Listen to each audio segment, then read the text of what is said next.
We, this people, on a small and lonely planet traveling through casual space past aloof stars, across the way of indifferent suns to a destination where all signs tell us it is possible and imperative that we learn a brave and startling truth, and when we come to it, to the day of peacemaking, when we release our fingers from fists of hostility and allow the pure air to cool our palms, when we come to it, when the curtain falls on the minstrel show of hate and faces sooted with scorn are scrubbed clean, when battlefields and coliseum no longer rake our unique and particular sons and daughters up with the bruised and bloody grass to lie in identical plots in foreign soil, when the rapacious storming of the churches, the screaming racket in the temples have ceased, when the pennants are waving gaily, when the banners of the world tremble stoutly in the good,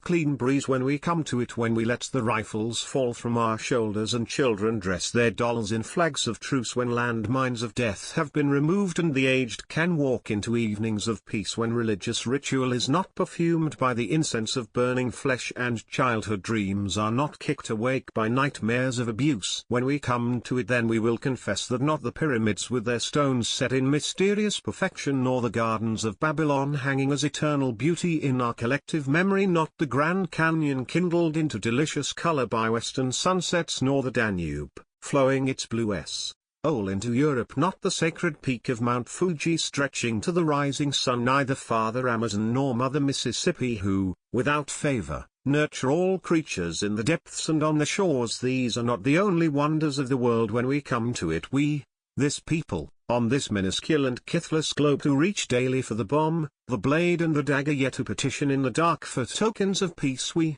this people on this mote of matter, in whose mouths abide cankerous words which challenge our very existence, yet out of those same mouths come songs of such exquisite sweetness that the heart falters in its labor and the body is quieted into awe. We, this people, on this small and drifting planet, whose hands can strike with such abandon that in a twinkling, life is sapped from the living, yet those same hands can touch with such healing, irresistible tenderness that the haughty neck is happy to bow and the proud back is glad to bend. Out of such chaos, of such contradiction, we learn that we are neither devils nor divines. When we come to it, we, this people, on this wayward, floating body created on this earth, of this earth, have the power to fashion for this earth a climate where every man and every woman can live freely without sanctimonious piety, without crippling fear. When we come to it, we must confess that we are the possible, we are the miraculous, the true wonder of this world. That is when, and only when, we come to it.